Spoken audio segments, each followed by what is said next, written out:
Bienvenue dans la clinique audio, Laure. Merci. Je suis Dr Voice et je vais d'abord te dire une chose. Ici, tu es en sécurité. D'accord? Très bien. Il n'y a pas de jugement, pas de pression, juste un espace pour toi. Ici, ta voix compte. Ce que tu dis, ce que tu ressens, ce que tu gardes en silence, tout ça a sa place. Aujourd'hui, nous recevons Laure. Merci d'avoir accepté notre invitation, Laure. Merci d'être ici. Je sais que ce n'est pas facile de venir déposer certaines blessures là. Je veux t'honorer pour ton courage. Bravo. Merci. Tu es vraiment courageuse. Avant de commencer, je voudrais d'abord qu'on prenne un petit moment pour respirer ensemble. Tu vas imaginer que tu es un arbre. Fermez les yeux. Imagine-toi comme un arbre. Commence à étendre tes racines dans le sol, tout doucement, en profondeur. Tu vas imaginer que l'énergie qui de la terre traverse tes racines et que le tronc pousse avec toi jusqu'à donner des feuilles. Inspire. Maintenant, expire comme si des fruits sortaient de ton arbre. Inspire une autre fois. Attends une seconde. Imagine que tu as pris une lumière chaude qui parcourt ton corps et expire comme une fumée noire qui te détoxifie le corps entier. Très bien. Laure, ça va? Oh. Tu étais emportée par la relaxation, on dirait. Ça t'a fait du bien? Oui. Alors, quand tu penses à ton histoire, quand tu veux raconter ton histoire, par où aimerais-tu commencer? Bon, au début, Nous t'écoutons, Laure.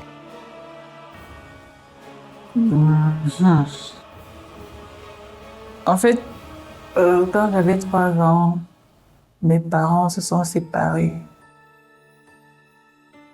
Du coup, je suis allée vivre chez ma tante.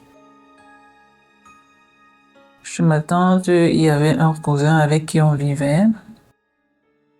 Et j'étais le genre d'enfant très timide et très renfermé sur soi. Je vais dire, je n'avais presque pas de parole parce que je ne savais pas parler. Déjà parce qu'on ne m'écoutait pas, ou alors peut-être parce que j'étais une petite fille sans maman. D'accord.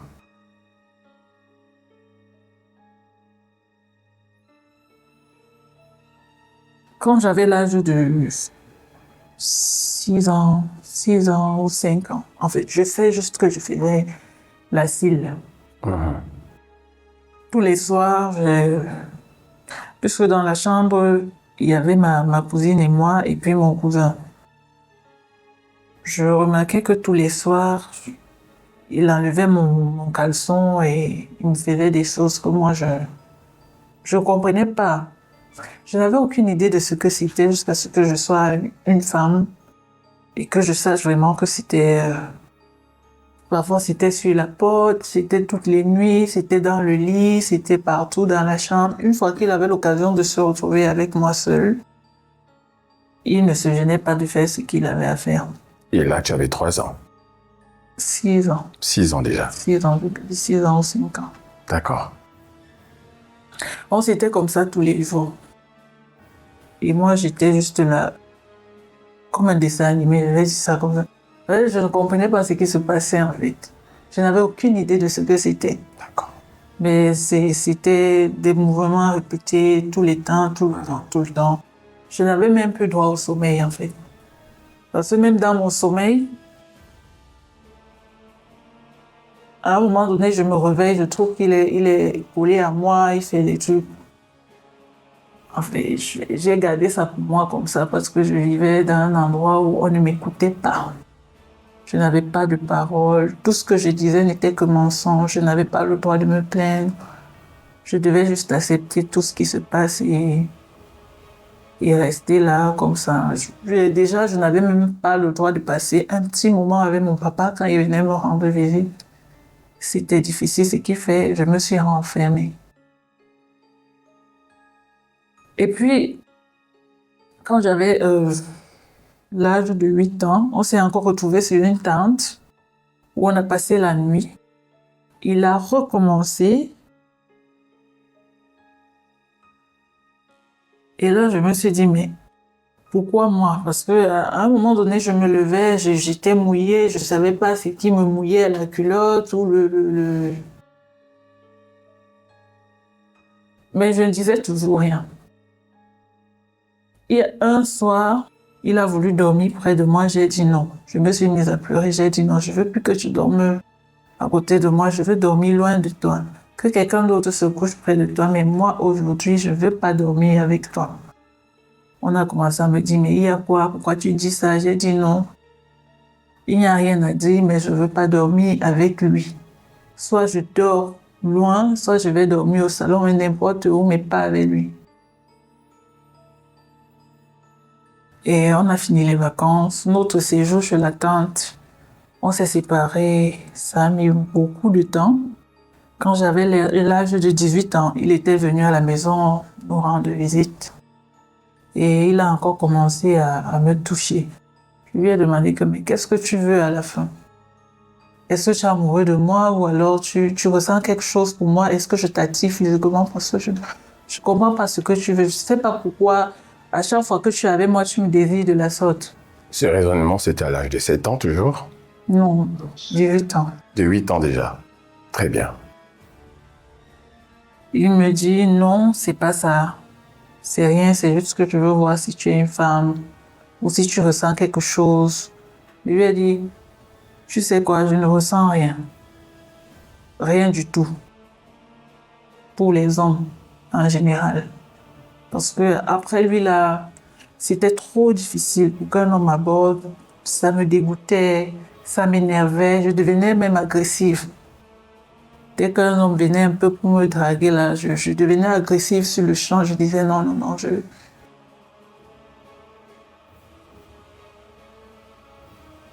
Et puis je lui ai dit, tiens, ce que tu faisais avant, tu ne peux plus faire ça aujourd'hui parce que j'ai grandi. Avant, je ne comprenais pas ce que c'était, mais aujourd'hui, je sais très bien de quoi il s'agit.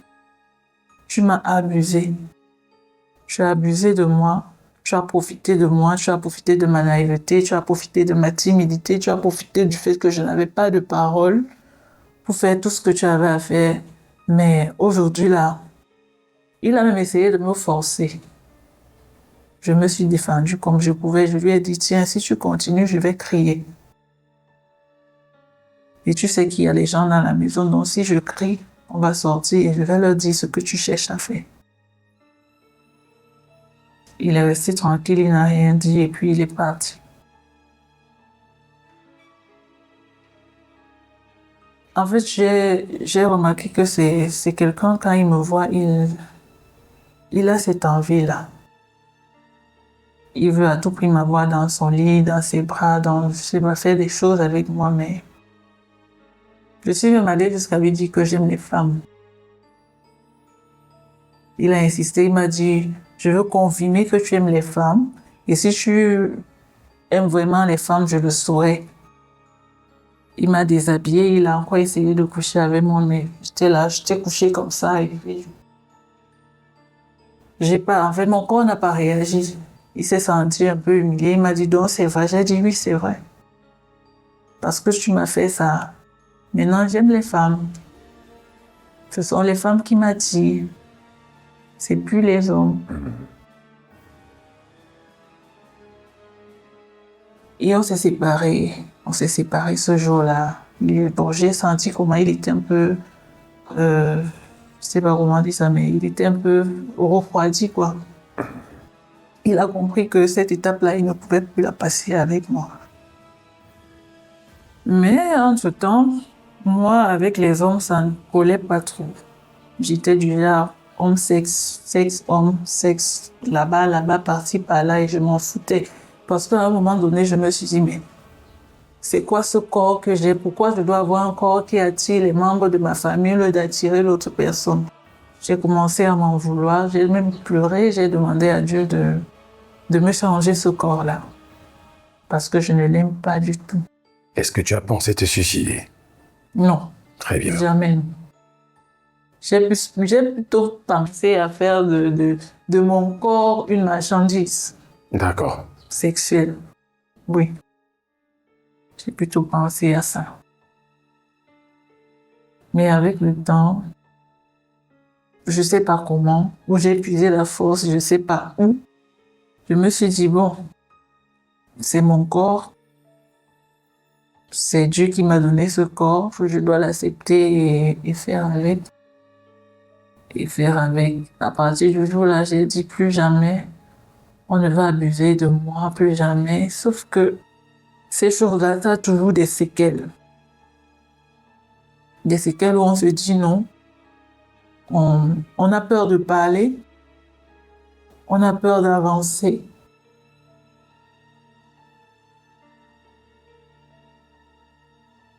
On craint tout. Et à chaque fois, il y a des flashs qui reviennent dans la tête. C'est un peu difficile. C'est pénible. Alors, dis-moi, comment est-ce que cette expérience joue sur toi aujourd'hui? Quel est l'impact que cela a sur toi?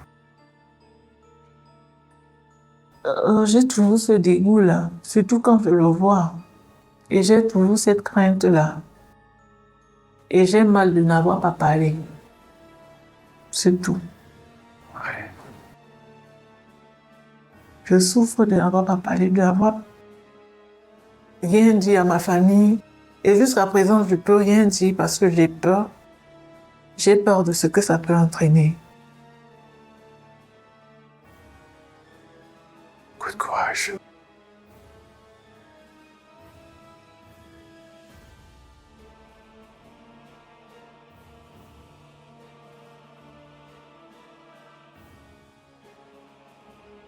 Qu'est-ce que tu ressens vis-à-vis de lui?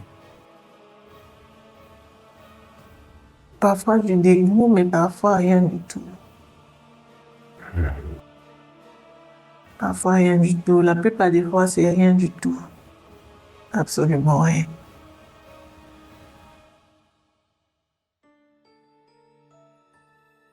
Courage, Laure. Courage, tout ira bien. Tu es entre de bonnes mains. D'accord? Tout ira bien. Chaque chose a un début et une fin, ok? Merci d'avoir partagé ça avec nous. Comment tu te sens en parlant là maintenant, Laure? Comment tu te sens dans ton être? Non, triste, parce que j'ai réveillé les mauvais fantômes, non? D'accord.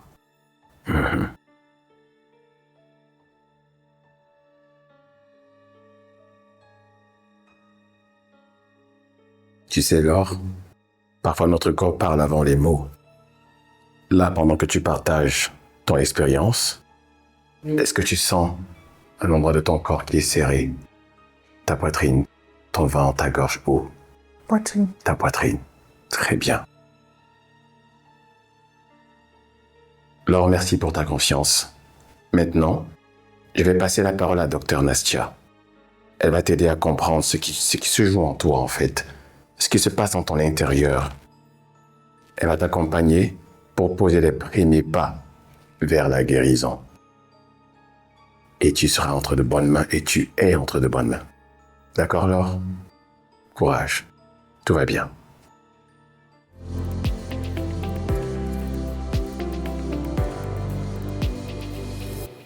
Bonjour Laure, Bonjour. bienvenue dans la clinique Audion. Merci. Comment tu te sens? Bien? Laure, Oui. comment tu te sens? Bien. Je vais te demander de respirer. On va faire ensemble. On inspire et on expire. Ce que vous venez d'entendre n'est pas qu'une histoire. C'est un cas de santé mentale. Chaque mot prononcé, chaque hésitation, chaque silence véhicule un message. Ici, dans Sexual Confidence, nous écoutons au-delà des mots. Entrons ensemble dans l'analyse profonde de cette expérience pour comprendre ce que le corps a dit, que la bouche n'a pas su dire. Alors Laure, j'ai écouté avec beaucoup d'attention ton histoire. Déjà, je vais revenir quand même sur certains détails. Tu as perdu ta maman à l'âge de 3 ans ou bien tes parents se sont séparés à l'âge de 3 ans? Séparés. D'accord. Ok. Et après, ta maman est décédée? Non, elle est vivante. Elle est vivante. Ah, ok. Quand tu as dit une petite fille sans maman, c'est parce que toi, tu ne vivais pas avec ta maman. D'accord. Ok. Ça veut dire que tu as un peu vécu la séparation de tes parents comme un abandon. Oui. Oui, parce que le terme que tu as utilisé était quand même puissant. J'ai cru elle était partie ta maman. Mais entre-temps, quand ils se sont séparés, tu es resté avec ton père. Oui. Et c'est ton père qui a choisi de t'envoyer chez la tante. Mhm. D'accord. Et c'est quel type de tante? C'est la sœur de ton père? C'est une tante éloignée? Cousine à mon papa. Ok, c'est la cousine à ton papa. D'accord. Et tu as dit que dans cette maison-là, on ne te traitait pas bien. Non. On t'écoutait pas, tu n'avais pas le droit à la parole. Et le cousin en question qui abusait de toi, c'était le fils de cette femme-là ou bien c'était un autre cousin? Non, un autre. Lui, il est lié à toi comment? C'est le fils à mon oncle. Ok, le fils à ton oncle, toujours du côté de ton papa. D'accord. Tu as dit que quand tu étais petite, il faisait des attouchements sur toi et tu n'avais pas vraiment conscience de ce qui se passait. Mais quand tu as commencé à avoir ta puberté, est-ce que ces trucs-là te revenaient en tête? Oui. Beaucoup. Et quel est le sentiment que tu avais? Juste du dégoût. Tu te disais quoi? Ben, j'avais des nausées et ça me faisait parfois frissonner. Ok. Quel est parmi ces actes qu'il a posés là, l'acte qui t'a le plus marqué? Est-ce qu'il y a, ce que j'essaye de dire, c'est que parmi toutes ces scènes d'abus là, parce que je tiens à préciser que tu as été vraiment abusé par ton cousin et que ça a laissé des séquelles vraiment dans ta vie de femme et dans ta vie d'adulte. Mais parmi tous ces actes qu'il posait là, est-ce qu'il y a un en particulier qui te revient constamment? Oui, sur le mur là. Me chevauchait sur le mur de temps en temps là, sur la porte. Ok. C'est ça qui est plus clair dans ma tête. D'accord. Et tu avais quel âge à ce moment-là? Disons 5 à 6 ans. 5 à 6 ans. Et quand il abusait de toi, c'est vraiment avec pénétration? Bon, elle n'était pas profonde. Il y avait des moments où j'avais un peu mal. Des moments où je sentais pas du tout quelque chose. Ok.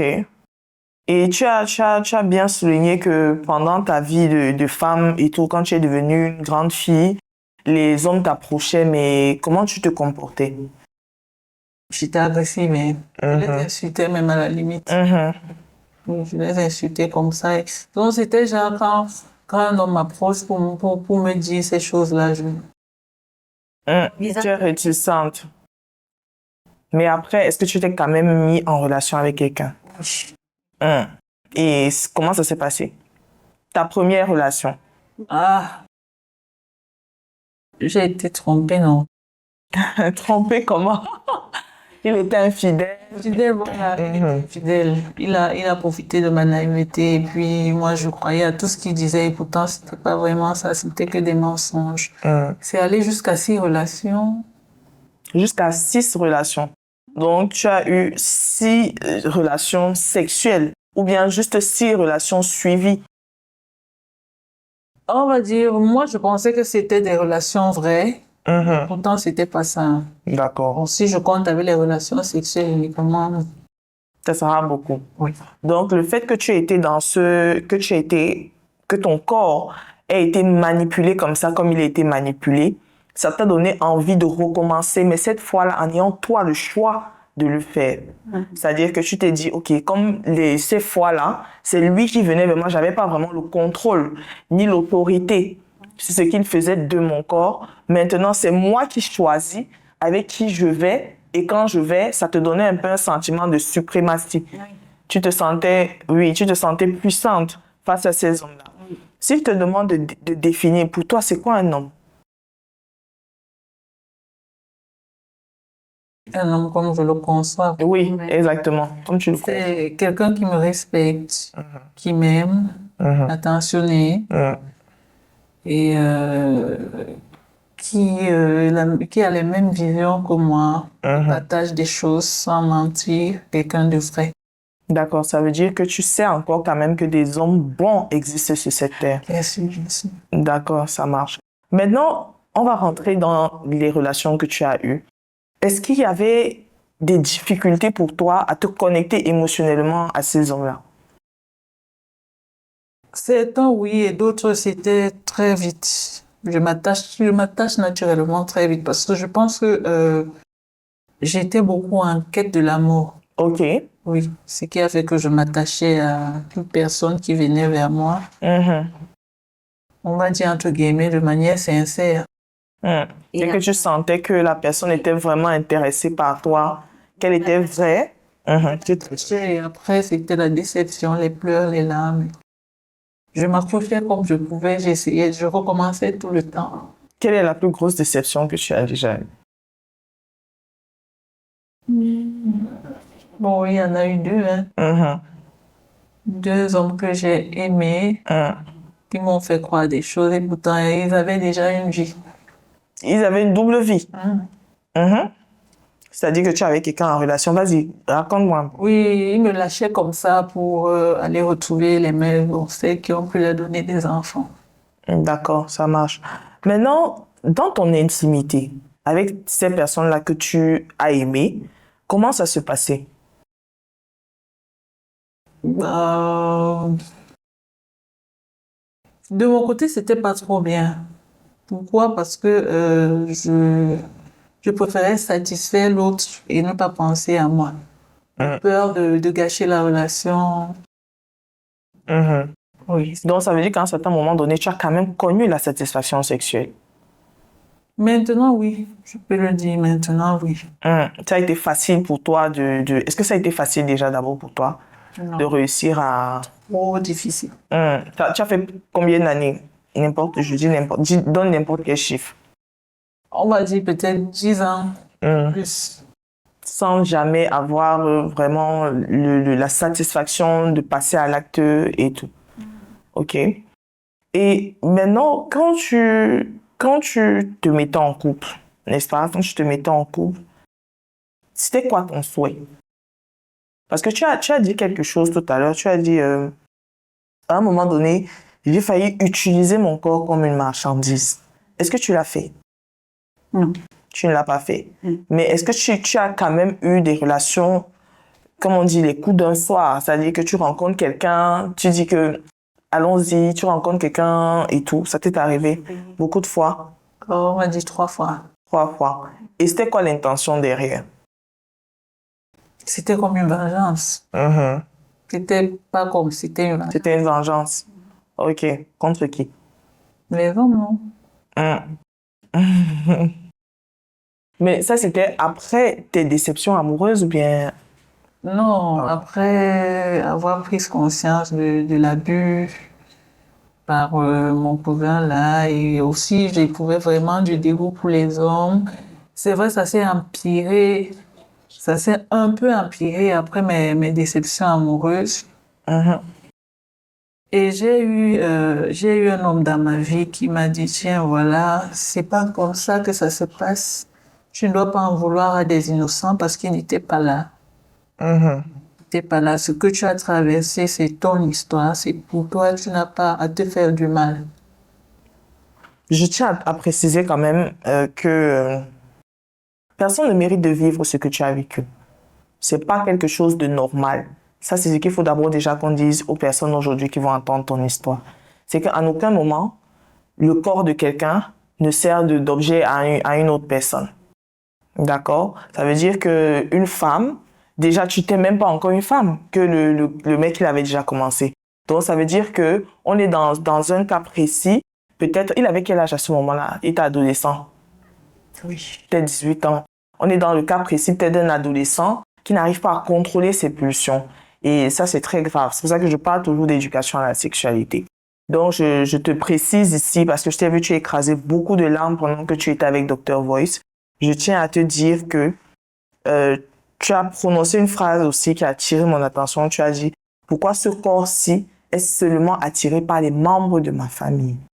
D'accord? C'est un membre de ta famille qui a abusé de toi. On est bien d'accord? C'est ce membre de la famille-là qui est problématique. Puisque tu le vois encore. Oui, c'est un, mais il y en a qui ont essayé plusieurs fois. Ah bon? Oui, raconte-moi. Dans la famille, non. Il y en a qui ont essayé de me forcer, mais je me suis défendue. Ok. J'ai bagarré même et je suis arrivée jusqu'à percer la cuisse à un avec, j'avais, je crois que c'était un clou, ou je sais pas où, un bout de fer pour me défendre. Et tu avais quel âge à ce moment-là? 12 ans ou 14 ans. C'était les gens du même côté que l'autre cousin là. Et de mon papa. Qui avaient des liens avec l'autre monsieur. C'est-à-dire, est-ce qu'ils se parlaient? Oui, on se parle tous dans la famille. Parce que en fait, je cherche à comprendre si les gars ne sont pas passés un peu la nouvelle. C'est-à-dire Je que... pense pas. Ok. Parce que lui, quand il faisait ça, c'était en cachette. Déjà que jusqu'à présent, il n'accepte pas. Parce qu'un jour, je l'ai confronté, je lui ai dit, pourquoi tu m'as fait ça? Il m'a dit non, je ne reconnais pas. Toi et moi, on n'a jamais habité la même maison, c'est pas moi. J'ai dit ok. Mais à un moment donné, il t'a fait des avances. Tu étais déjà adulte. Bon, pratiquement adulte, tu avais 18 ans. Mais même jusque-là, il joue l'amnésique. Ok. Et quand je t'ai dit, pourquoi ce corps n'attire que les membres de ma famille? Est-ce que tu peux m'expliquer le sens de cette phrase-là, de manière profonde? On avait pour habitude de passer les vacances au village. Et au village, il y a tout le monde. Ah, ok. Il y a tout le monde. Et c'est au village qu'il y a eu mes cousins qui voulaient m'abuser. Il y a eu mon oncle, il y a eu un de mes oncles. Ils étaient plusieurs, en fait. Et je voyais toujours des petits regards quand je passais devant eux, des regards. Bon. Quand tu regardes une femme, tu désires une femme et tout ça, oui. Donc j'avais remarqué ça. Du coup, ça m'a un peu frustrée. Frustrée. J'avais déjà du mal même à sortir. Mais personne ne pouvait savoir ce qui se passait dans ma tête. Personne ne pouvait savoir ce que je traversais. Je restais juste là dans la maison. C'était très difficile de me voir jouer avec d'autres enfants. Tu te sentais comme une proie au milieu de plusieurs prédateurs. Parfois, on m'accusait même des choses pas vraies. Genre, je couche avec des gens et pourtant, c'était pas vrai. Qui t'a accusé? Les cousines. Toujours dans la famille. Parce qu'on allait jusqu'à dire un jour que j'ai couché avec un de mes cousins et pourtant, c'était pas vrai. Est-ce que tu as l'impression que c'était comme une espèce d'acharnement? Il s'acharnait sur toi en ce qui concerne ta sexualité. Pourtant, je ne pense pas que tu sois une fille qui était très hypersexualisée. Quand on dit hypersexualisée, c'est sur le plan physique. C'est-à-dire, grosse poussée mammaire. Si. Ok, d'accord. Grosse poussée mammaire et tout. Quoique, c'est pas une raison, hein. Donc, voilà. Et puis, on est en famille. Il m'avait surnommé corde allumeuse. Ah bon? À ce point? Cette famille a un gros problème. Hein, je pense que peut-être c'est une famille où il y a des problèmes d'obsession sexuelle, des trucs comme ça, qui se passent de génération en génération et puis ils s'en rendent pas compte forcément. D'accord. On va revenir sur tes relations parce que j'essaie de comprendre ce que cet acte-là a créé chez toi comme trouble émotionnel et psychologique. Déjà, première question avant d'entrer dans tes relations, est-ce que tu fais des cauchemars? Très rarement. Ok. Est-ce que tu arrives à bien dormir la nuit? Oui. Tu dors bien la nuit. D'accord. Mais est-ce que tu repenses souvent, constamment à cet acte-là? Beaucoup. Quel est l'impact qu'il a sur toi? En fait, je crois que je lui en veux énormément parce qu'à moi-même déjà, il est incapable d'avouer. Et pourtant, c'est tout ce que je veux, qu'il reconnaisse son tort et qu'il me demande pardon. Et tu penses que son pardon te fera quoi? Le fait qu'il te dise que Laure, écoute, je suis désolée. Ça va me soulager. Ça va te soulager. Mais dis-moi, je te prends un exemple. Là, nous sommes à 2.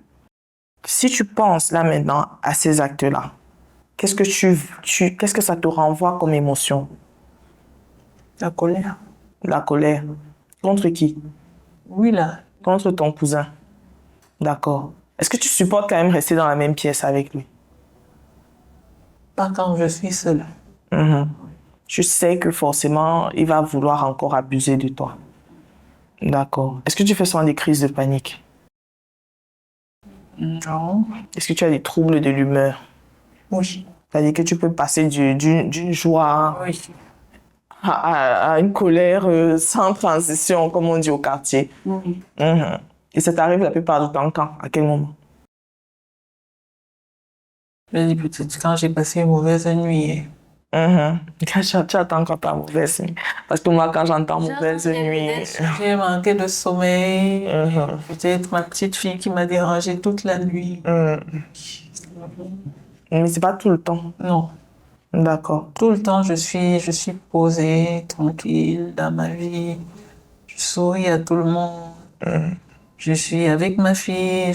En fait, je ne pense à rien quand je suis avec ma fille et mon chéri, quoi. Ah, tu es en couple? D'accord. Tu as ta petite fille aujourd'hui. Est-ce que ça te fait pas peur un peu ce que tu as vécu? Beaucoup. Tu n'arrives pas à la laisser chez quelqu'un? Pas facilement. Mhm. D'accord. Et avec ton chéri, comment ça se passe? Très bien. Tu n'as pas de blocage, tu arrives à aimer à nouveau et tout. Et c'est le chéri en question qui t'avait dit que tu peux pas accuser tout le monde. Ah, c'est une autre personne. D'accord. Mais si je te demande comment tu te vois, tu me diras que tu te vois comment? Simple. Comme je suis là. Comme une femme. Comme une femme, non. D'accord. Normal. J'aime le terme normal. Ça veut dire que tu sais quand même que tu es normal. Au-delà de ce que les membres de ta famille, possiblement obsédés sexuels, ont voulu te faire croire. Aujourd'hui, tu es chez nous, tu es à la clinique audio, à Sexual Confidence. Quel est le message que tu aimerais passer, par exemple, aux personnes qui t'écoutent? Alors, je dirais que c'est pas facile, mais parfois il faut savoir se faire entendre. On peut encore parler, on peut encore nous écouter et on peut nous aider à trouver des solutions pour sortir de là. D'accord. Et aujourd'hui, tu t'attends à quoi de moi? Tu t'attends à ce que je fasse quoi pour toi? Que je reconstruise quoi chez toi? Mon propre intérieur, ça brûle, ça me brûle. J'ai plus envie de pleurer quand je parle de cette histoire. Tu ressens quoi? Qu'est-ce que tu ressens quand tu parles de cette histoire? Je pleure beaucoup de Tu as l'impression qu'on t'a volé quelque chose. Qu'on t'a volé quoi? Une partie de moi. Une partie de toi. D'accord. Est-ce que, tu vas m'excuser la question, hein. Est-ce que quand tu es en relation sexuelle avec ton partenaire actuel, est-ce qu'il t'arrive de revivre des scènes de cet acte-là? Jamais. Non, du tout. C'est que tu es vraiment amoureuse. Elle est trop amoureuse, là. Bon, tu es amoureuse, ok. Et c'est une très bonne chose parce que je pense que c'est ça qui t'aide un peu. Mais je n'arrive pas à toucher du doigt, n'est-ce pas, ce qui te fait vraiment mal dans cette histoire. Je ne suis pas en train de dire que c'est pas un abus, mais puisqu'on est en train de vouloir sortir ton esprit d'un schéma traumatique constant. Parce que tout à l'heure, quand tu racontais et tout ton histoire, je t'ai vu écraser beaucoup de larmes. Tu t'es vraiment peiné. Là encore, chaque fois que tu commences à parler de ça, je vois que tu as des larmes au bout des yeux. Mais qu'est-ce que ça te fait comme émotion de parler de ça, en fait? Je veux comprendre, je veux être dans ta peau. Quelle est l'émotion que tu as au-delà de la douleur? Qu'est-ce que ça te fait? Et aussi, si c'est pas trop long, à quel moment est-ce que tu ressens souvent ça? Est-ce que c'est juste quand tu parles de cette histoire, juste quand tu en parles? Mais quand tu n'en parles pas, tu ne penses pas particulièrement à ça. Ok. Comment tu es avec ta sexualité aujourd'hui? Est-ce que tu as une sexualité avec laquelle tu es réconcilié? Est-ce que tu prends plaisir, par exemple, pendant l'acte sexuel? Oui. Beaucoup? Ok. D'accord. Mais tu ne penses pas forcément à quelque chose de trouble? Non. Donc, ça veut dire que si l'on... Au départ, c'était bloqué. C'était bloqué et c'est mon chéri qui me disait, non, tu n'as pas, j'ai l'impression qu'il y a quelque chose qui te frustre. Je veux pas te lâcher. T'as pas besoin de ça. Pendant cet acte-là, il ne faut penser à rien, juste à nous. On est là, on le fait et après ça viendra.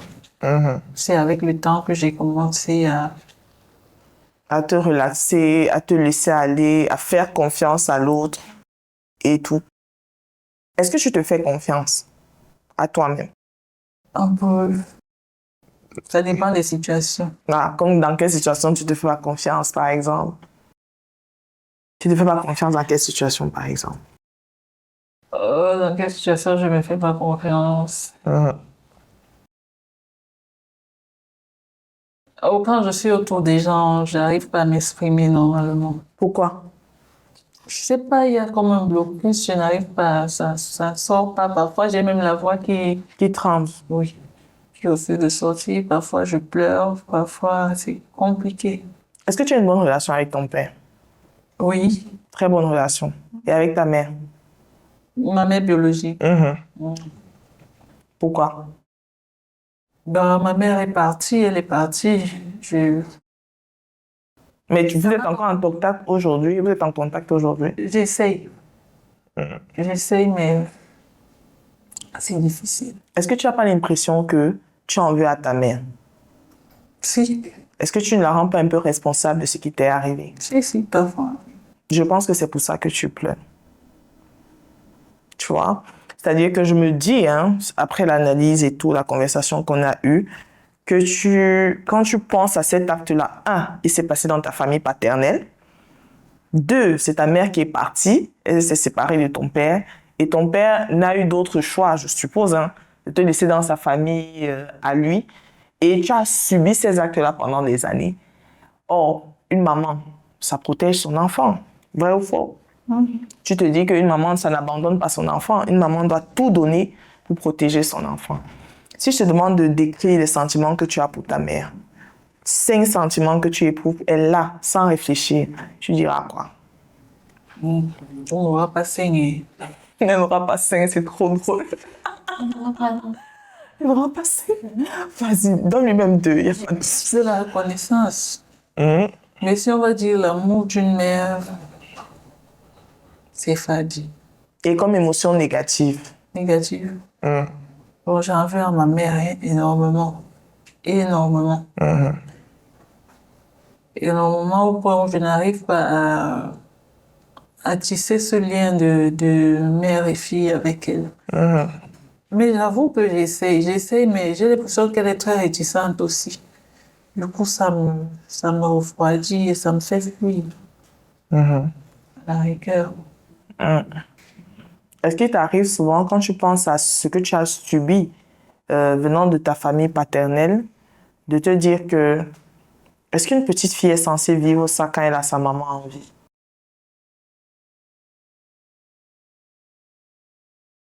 Je me suis posé la question une seule fois et après j'ai dit C'est passé. D'accord. Et ton père, c'est-à-dire quand ça t'arrivait, quand il venait te voir, tu n'avais pas envie de dire à ton père que, écoute, voilà ce que je vis ici, voilà. j'avais pas l'opportunité. Ah, ok.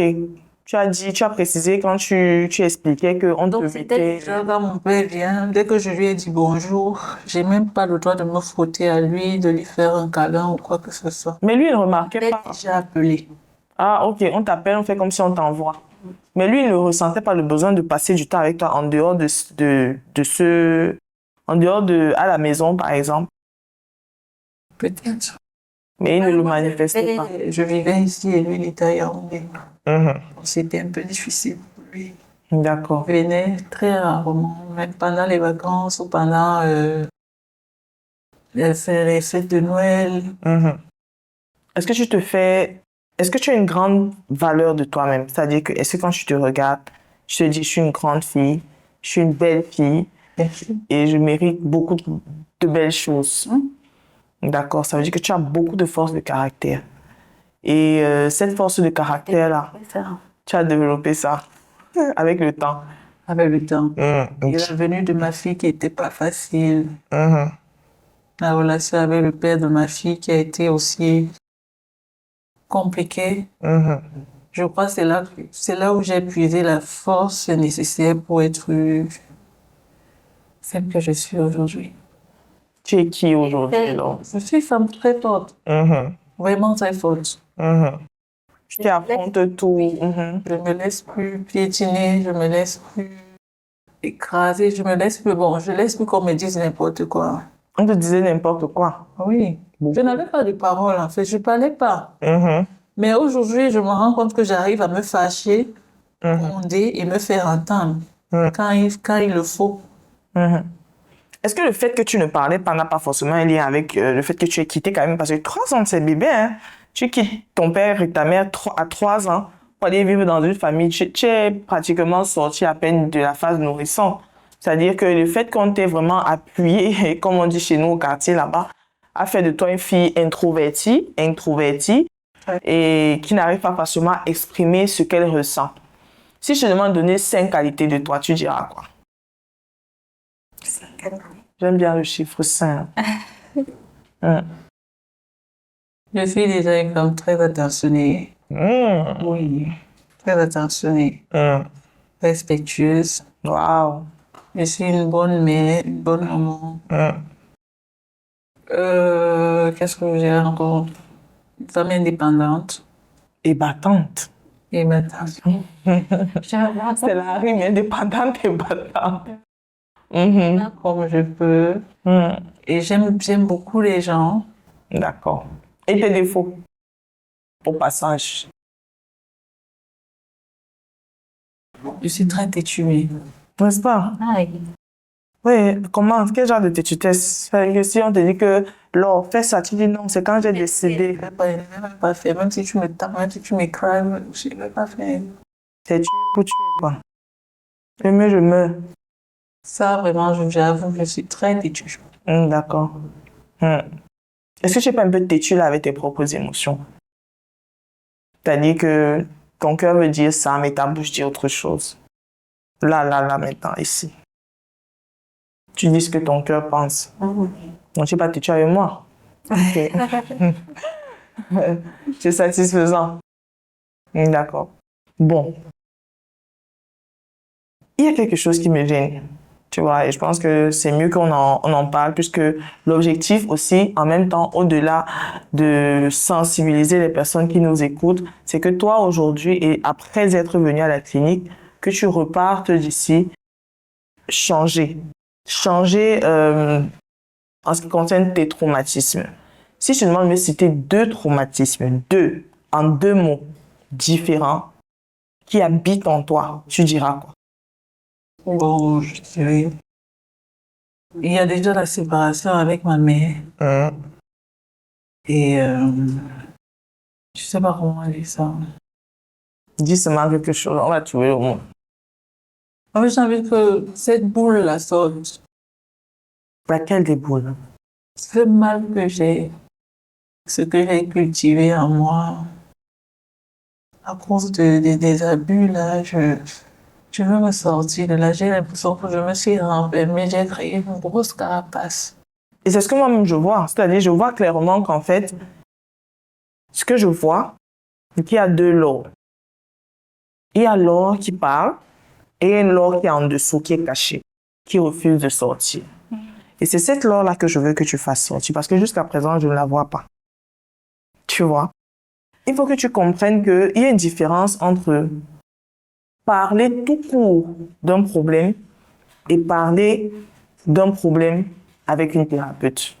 Quand tu parles d'un problème ou d'un traumatisme avec une thérapeute, il faut que tu puises à l'intérieur de toi tes peurs. Parce que je constate qu'en réalité, ce qui se passe, c'est que tu as fait un cercle. Tu as enfermé tes peurs là-bas dedans. Tu as enfui ça. Et tu as forgé une personnalité au-dessus de tout ça. Ça fait que tu n'arrives même pas forcément à te souvenir de ce que tu as enfoncé là-bas dedans là.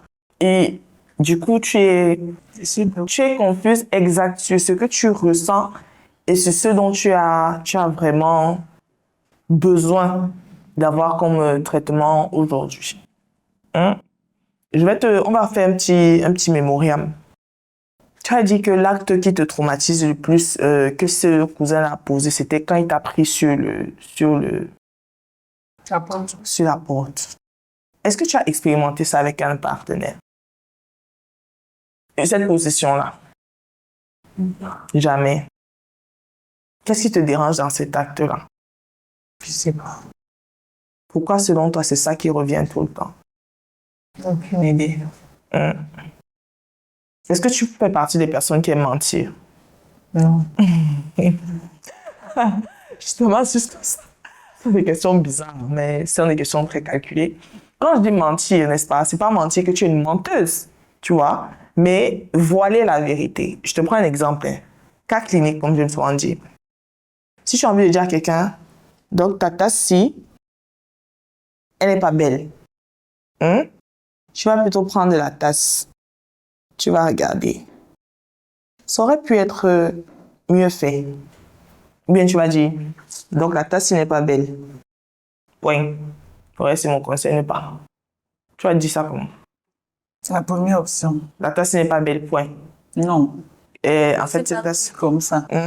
Tu vas dire, ah, la tasse, si. Parce que j'ai peur de blesser les gens.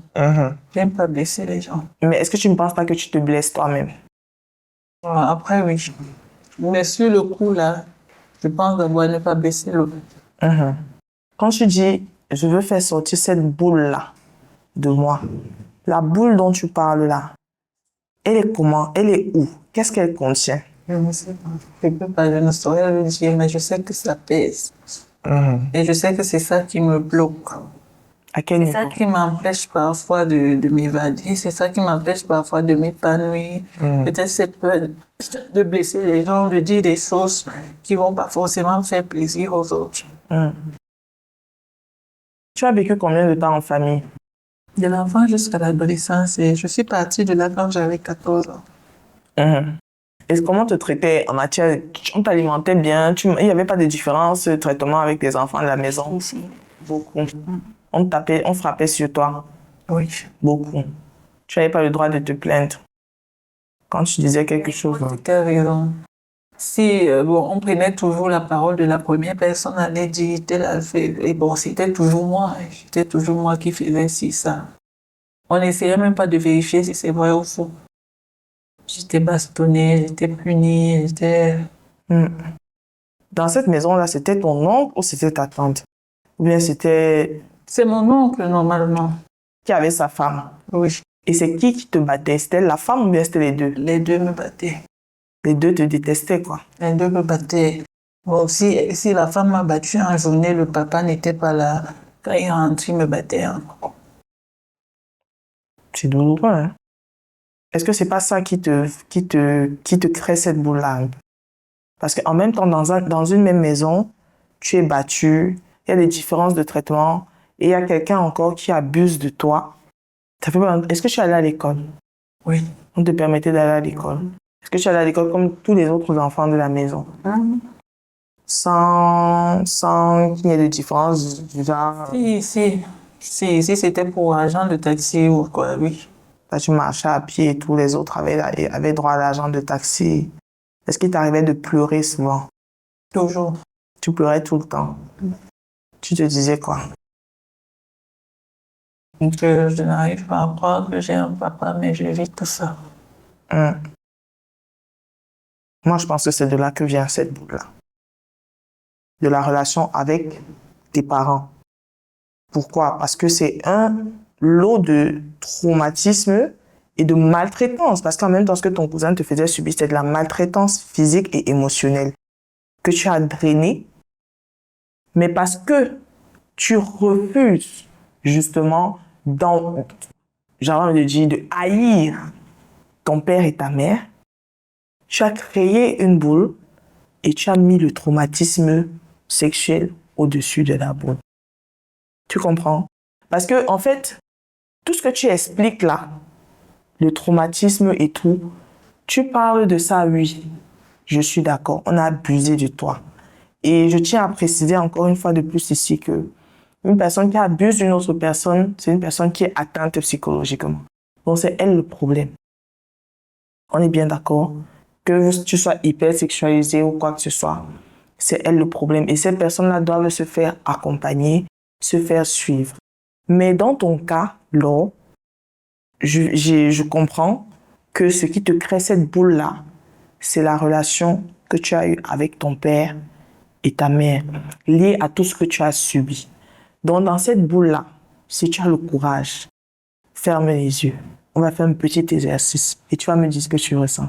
Non, j'aime pas la manière dont tu as fait mes yeux. Tu as fait mes yeux comme ça, comme... Non, pas comme ça. Non, ferme bien les yeux. Ferme bien les yeux. Tu fermes les yeux, on va respirer, on inspire. Est-ce que je peux relâcher tes bras? Voilà, tu t'assois bien. Je tiens à préciser que tu témoignes en anonyme, mais donc on ne te voit pas. N'aie pas peur.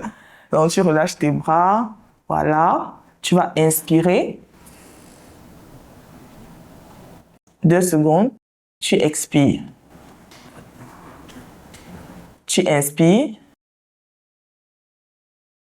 Et tu expires. Et tu vas penser à ton père. Et tu me dis la couleur qui apparaît quand tu penses à lui. Le blanc. Tu vas penser à ta mère. Et tu me dis la couleur qui apparaît quand tu penses à elle. Le marron. Le marron. Ouvre les yeux. Tu vas refermer les yeux. Quand tu te sens vidé, tu vas vider ta tête. C'est-à-dire que, voilà, on est là, il n'y a personne, on est dans une pièce toute blanche. On n'est que toi et moi. Et ma voix qui disparaît et qui te laisse ma voix. Je vais t'accompagner.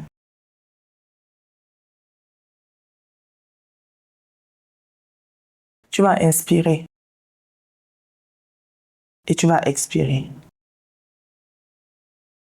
Et tu vas vider ton esprit pendant 5 secondes. Et tu vas me dire quelles sont les émotions qui te viennent en tête. Dès que tu es prêt, tu prends ton temps.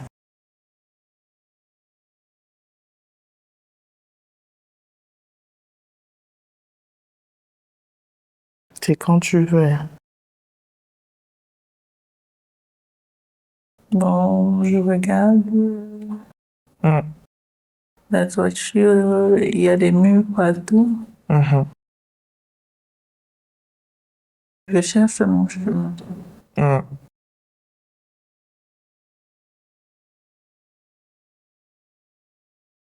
Et qu'est-ce que tu ressens comme émotion?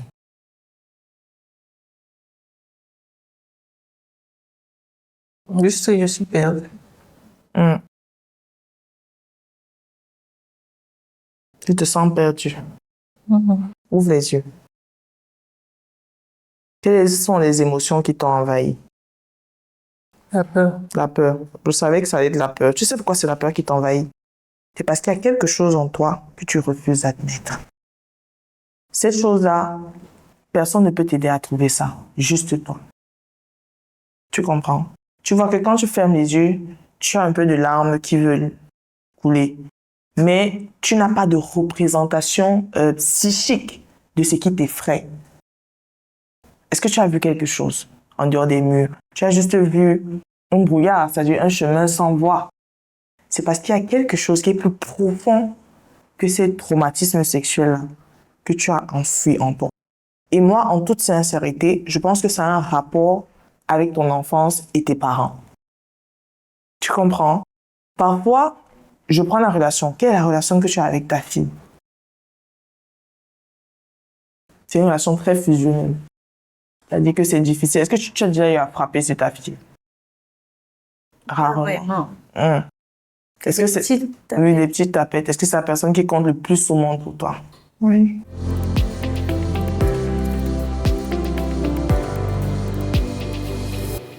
Laure, après l'échange qu'on a eu et les éléments que je t'ai apportés en plus pour ta condition psychologique, est-ce que tu penses que justement cet abandon de ta mère-là peut réellement t'avoir accompagné tout le long de ta vie sans que tu ne t'en rendes compte? Oui. Dans tes actions, dans ta manière de fonctionner, que ce soit en relation amoureuse, que ce soit en relation amicale. Et quel est le comportement qui te revient là, directement comme ça en tête? Que tu as souvent avec des personnes que tu considères et qui te sont proches. Ah, elle est trop mignonne, Jessie. Moyen pour me fâcher, non? Pour énerver la personne. Pourquoi? Je sais pas. Tu aimes énerver les gens. Bon, je fais pas ça exprès. Je fais pas exprès. Donc, quand il y a déjà trop l'appel, là, ça me... Tu n'aimes pas la paix. Ça me titille. Ça, c'est d'abord le comportement typique d'une Camerounaise. Les Camerounaises n'aiment pas la paix. Donc, ça veut dire que toi, en plus de ne pas aimer la paix en tant que Camerounaise, tu n'aimes pas la paix. Mais qu'est-ce qui te dérange dans l'harmonie? Tu es trop calme. Trop calme. Tu étonnes. J'ai besoin des étonnes qui sont avec des bassards. Tu es bassard. Ah, ok, c'est trop calme. Maintenant, dans tes rapports intimes, c'est-à-dire en relation amoureuse et tout, est-ce qu'il y a des remarques en matière d'attachement qu'on te fait souvent? C'est-à-dire quelqu'un va te dire que non, à un moment donné, j'ai l'impression que tu as peur que je parte ou bien que tu ne me fais pas confiance, par exemple dans la confiance que tu peux avoir en ton partenaire. Est-ce qu'on t'a déjà fait ce type de remarques-là? Lesquelles? Tu me fais ma confiance. Donc les gens sentent que constamment là, tu es sous tes défenses. Oui. Oui, oui. Tu es en insécurité. Tu te sens constamment en insécurité. Mais tu as peur de quoi dans les relations? C'est toujours le rejet, l'abandon. C'est cet abandon-là qui me fait peur. Que quelqu'un parte et qui t'abandonne. D'accord. Aujourd'hui, tu es passé à la clinique audio et déjà on a été très honorés de te recevoir et vraiment tu es une fille très courageuse, tu es une femme très courageuse. Moi j'aime bien dire fille, garçon, je ne sais pas pourquoi. Peut-être que je suis une gamine dans ma tête. Tu es une femme très courageuse et j'apprécie beaucoup ton courage. Mais qu'est-ce que le passage aujourd'hui à la clinique audio, Sexual Confidence by Dr Nastia, t'apporte en plus en rapport avec cette douleur-là que tu traînes depuis toujours, ce que tu ressens depuis toujours, cette boule-là, comme tu l'as bien décrite, que tu traînes depuis un bon moment? Quand j'ai pu la comprendre et la trouver enfin, parce que moi-même, je ne savais pas. Je m'approchais sur un détail et pourtant, c'était pas ça. Maintenant, tu as compris. J'ai compris. Et je pense que je peux travailler là-dessus facilement. Si j'ai pu surpasser l'autre, D'accord. ce sera aussi facile. D'accord, tu as compris Bien que ça semble être très, très difficile oui, de parce mon côté, du côté de ma maman particulièrement. Mais je pense que je peux surmonter cette étape-là très vite. D'accord, mais il faut que tu saches que la voie de la guérison n'est pas forcément la réconciliation avec elle, mais la réconciliation avec toi. Oui. Déjà, de savoir que tu étais une petite fille, tu n'avais, j'ai envie de dire quoi, tu n'avais pas tu n'avais aucun contrôle sur ce qui se passait, tu n'as pas demandé à être abandonnée par ta mère, tu n'as pas demandé à être rejetée, c'est-à-dire que tu n'avais pas le choix de te retrouver dans cette situation. Donc, en réalité, c'est pas toi la coupable. Tu comprends? Quand tu vas travailler dans ce sens et comprendre qu'en réalité, c'est pas que j'étais forcément mauvaise ou un enfant qui ne méritait pas d'amour maternel, mais c'est juste qu'elle a fait un choix, la dame, et elle a choisi cette voie-là. Et je ne suis en aucun cas responsable de ça. Est-ce que tu peux dire avec moi que je ne suis pas responsable de qu'elle m'ait abandonnée, du fait qu'elle m'a abandonnée? Oui, je ne suis pas responsable du fait qu'elle m'a abandonnée. Non, avec la conviction. Mais oui, je ne suis pas responsable du fait qu'elle m'a abandonnée. Là, j'ai aimé ce que tu as dit. Tu vois qu'en réalité, tu n'es pas responsable du fait qu'elle t'a abandonné. Et l'acte que ton cousin psychologiquement atteint a manifesté à ton égard, c'est un acte qui aurait pu arriver même si tu avais ta mère. Tu comprends? Ça veut dire qu'il y a des cas, et tu auras le temps de suivre les émissions également, où tu verras qu'il y a eu des enfants avec des mamans qui ont quand même été abusées. Donc, ça veut dire que la société aujourd'hui, on est en insécurité partout. D'accord? Mais c'est vrai qu'un parent a le devoir d'analyser son enfant, de le comprendre et de le protéger. Maintenant, toi, tu n'as pas eu cette chance-là. Mais utilise les événements que tu as vécus, déjà ta famille d'accueil, le côté paternel de ton père là, où on te fouettait là, utilise ça comme une force. Et je pense que c'est cette force-là que tu as pu puiser. Quand tu as dit, aujourd'hui, j'ai appris à ne plus me taire, tu vois, ça veut dire que tu as cultivé vraiment la force. Et puis je dis que bon, comme on a passé le temps dans mon enfance à me fermer la bouche à travers des claques, me fermer la bouche à travers la bastonnade et tout, maintenant il faut que je m'affirme. Je suis là et voici ce que je pense. C'est la même chose avec ta maman. Je suis là, aujourd'hui, je suis une maman. Tu vois? Ça veut dire que pour ta fille et pour tes enfants à venir, si tu en décides encore d'en avoir, tu as le devoir de surpasser ce traumatisme-là et de leur donner tout l'amour dont ils ont besoin, mais de manière mesurée. Parce que c'est aussi ça le danger. Le truc, c'est que si tu restes rattaché à cette peur-là, tu vas transposer ça sur tes enfants. Et à un moment donné, tu seras une maman étouffante. Une maman qui étouffe. Tu as déjà vu le genre de maman là, non? Des mamans que, quand tu veux même quitter la maison là, elle est apparue dans ta chambre d'étudiant. Elle dit que non, mon fils, tu ne peux pas rester seul ici, c'est compliqué. Donc je pense que tu as la capacité de surpasser ça. Tu as la capacité de le faire. Et tu peux même le faire. Et je pense qu'à partir d'aujourd'hui, tes larmes ne vont plus couler. Tant mieux. Merci Laure d'être passée à la clinique audio et une fois de plus, merci. Merci à vous. Si vous vous êtes reconnu dans ce témoignage, ne restez pas seul avec vos questions. Votre sexualité mérite d'être comprise, entendue et réconciliée. Écrivez-nous au numéro WhatsApp qui s'affiche tout au bas de l'écran parce qu'ici, votre voix compte et votre plaisir a le droit d'exister. Dr Nastia.